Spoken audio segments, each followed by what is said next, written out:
Hello guys, welcome back to another blog. तो आज का ब्लॉग है बहुत ही ख़ास क्योंकि हम लोग जा रहे थे हरिद्वार। तो सुबह सुबह सभी लोग उठ गए थे, सारा सामान लेके हम लोग पहुंच गए अगर नीचे। तो जीजा जी यहाँ गाड़ी में सारा सामान लोड कर रहा था। सुबह के एकदम डॉट 7 बजे हम लोग घर से रवाना हुए हरिद्वार के लिए। बाबू तो सो के उठा था इसीलिए वो रेडी नहीं हुआ, तो जैसे भी सो रहा था उसको ऐसे लेके गाड़ी में बैठ गए। रास्ते में उसको रेडी कर लूँगी। तो जाते जाते हम लोग ने देखा कि रोड की दोनों तरफ बहुत अच्छा आम के बगीचे हैं, जो कि देखने में तो बहुत सुंदर लग रहा था। फिर हम सभी को लग गया था भूख। ऐसे ही बातें करते करते हम एक रुके थे ढाबे पे, जहाँ करना था हम लोगों को ब्रेकफास्ट। करीबन 9 बज गए थे। तो ये मेरठ के बाद आता है ये ढाबा। तो मेरठ क्रॉस करके हम लोग ने ये ढाबे पे रुके, जो कि बहुत बड़ा था। यहाँ जीजा जी के साथ मेरा लड़ला बैठ गया। उसको तो बहुत मज़ा आ रहा है उसके नाना के साथ, बड़े नाना के साथ, क्योंकि जीजा जी उसको बहुत कुछ खरीद के दे रहा था। नाश्ते के लिए हम लोग ऑर्डर किए रावा डोसा, जो कि बहुत अच्छा और टेस्टी बना था। ब्रेकफास्ट ख़त्म करने के बाद फिर से हम लोग इसी ढाबे के एक बहुत बड़ा शॉप था बगल में ही, वहाँ से कुछ कुछ ख़रीदारी की बाकी के रास्ते के लिए, कि चिप्स, बिस्किट, कुछ और। तो लेने के बाद फिर से रवाना हो गए। तो बहुत सारे बातें करते करते माँ भी बहुत कुछ बोल रहा था कि मैं जब पहली बार हरिद्वार आई थी तो मैं भी मेरा बेटा की उम्र की ही थी, करीबन 2-2.5 साल की।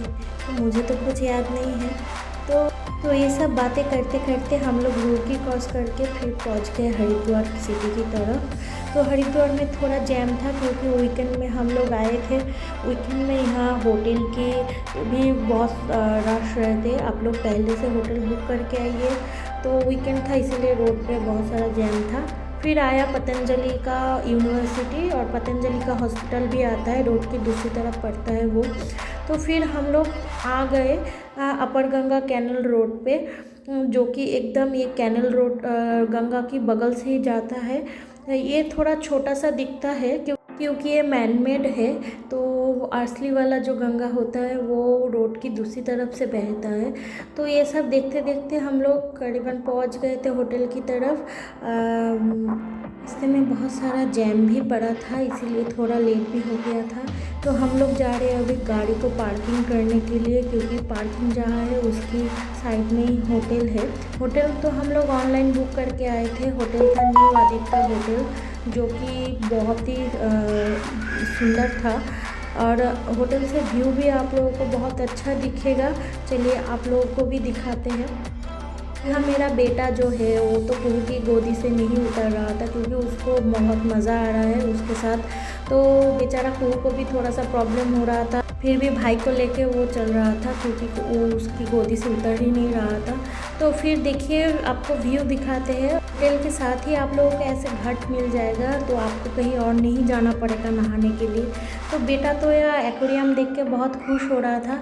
फिर हम चले रूम की तरफ सामान को रखने के लिए, क्योंकि सामान रख के फिर हम लोगों को आना था गंगा स्नान के लिए। हरिद्वार आए हैं और गंगा ना नहाएं, ये तो हो ही नहीं सकता। तो लिफ्ट से उतर के फिर आ गए रूम की तरफ। चलिए आप लोगों को भी दिखा देते हैं रूम। तो ये था रूम, और रूम का सबसे ख़ास बात रूम की बैल्कनी से दिखता है बहुत अच्छा वाला व्यू। देखिए कितना अच्छा लग रहा है ऊपर से गंगा माँ को बहते हुए देखने के। तो ये देखिए सभी यहाँ नीचे बैठ के नहा रहे थे घाट पे। फिर उसके बाद हम लोग भी गए घाट की तरफ। बेटा आ गए मामी के साथ, तो वो तो बहुत खुश था गंगा देख के। कब उसको नीचे उतारना था, तो फिर माँ लेके उसको सीढ़ी में ही बैठ गए थे। पानी बहुत ही ठंडा था। तो ये था आज का ब्लॉग। आप लोगों को कैसा लगा ज़रूर बताना कमेंट करके। लाइक सब्सक्राइब ज़रूर करके रखना और भी नए ब्लॉग के लिए। तो चलो आज चलते हैं, टाटा बाय बाय।